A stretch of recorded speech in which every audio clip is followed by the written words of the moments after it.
When you have fighters who make a big believer out of people, they get a lot of people emotionally invested in their journey and the possibility of really capturing glory. When they fall short, I think it often encourages a sentiment of wanting to just start booting them when they're down. And I think we're seeing a little bit of that in the wake of Tony Bellew's loss to Alexander Usyk for all the marbles at cruiserweight. Since Ricky Hatton's retired, his legacy has taken a bit of a kicking at times, for similar reasons, I think. His losses to Floyd Mayweather and Manny Pacquiao, respectively, the latter one, of course, which was very brutal and ended in the second round, I think it didn't just have a very bad effect on Hatton himself, who kind of went into depression afterwards. But a lot of people look at that and just go, well, he wasn't really that good, was he, at the top level, because he was dispatched so easily. These, of course, were elite prime fighters. Not only that, those two guys, Pacquiao and Mayweather, very arguably the best two fighters in boxing of the last 20 years. Consider that. Now, a really stupid saying a lot of people have is, well, he never beat an elite prime fighter. As if it's something everyone should be ticking. Elite prime fighters are generally the ones who are beating everyone else, and they're very rare. In boxing right now, we have a sprinkling, probably, of elite prime fighters right at the top of the pound-for-pound list. They're the ones who generally hand out the beatings. So this idea of having not beaten an elite prime fighter is pretty stupid. It's very rare to do so. Perhaps maybe Guillermo Rigondeaux beating Nonito Donaire back in 2013. That was an elite prime win.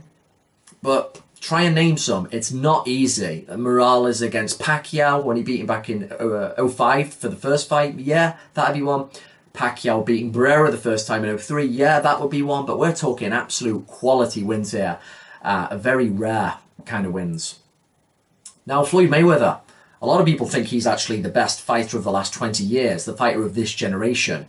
But a common criticism he often gets, a lot of people say, who like throw an egg at his very good resume, is they say he never beat an elite prime fighter. They try and, they hold him to that singular distinction and feel even he falls short, if you want to get technical about it. It says a lot. So if you consider someone like Mayweather, some people think he doesn't hit the mark there.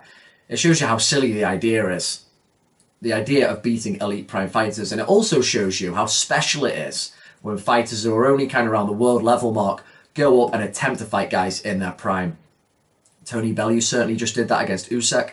If you look at someone like Joe Calzaghe, who will infinitely be remembered, a much better fighter, and rightfully so, British fighter than Tony Bellew. He never fought an elite guy in his prime. He fought a very good Mikkel Kessler.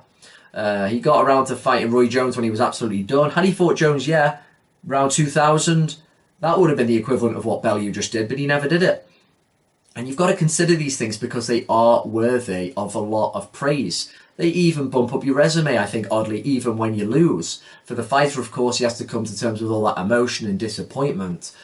But when you've attempted to fight somebody as good, elite prime, using those two key words, as Usyk, it means a lot because even someone like Joe Calzaghe, he never attempted to jump up that high. He probably did have the opportunity with Jones, it never happened, but he never made that jump.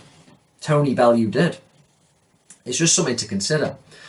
Now, where Bellew actually rated in the cruiserweight, I acknowledge that is what's tricky. You had Lebedev, he's probably a bit old now, but you had Lebedev around 2016 when he won and beat Makabu. He claimed he was the best. That was very probably not true. You had Lebedev, Gassiev, Breedis, and of course Usyk was on the way up.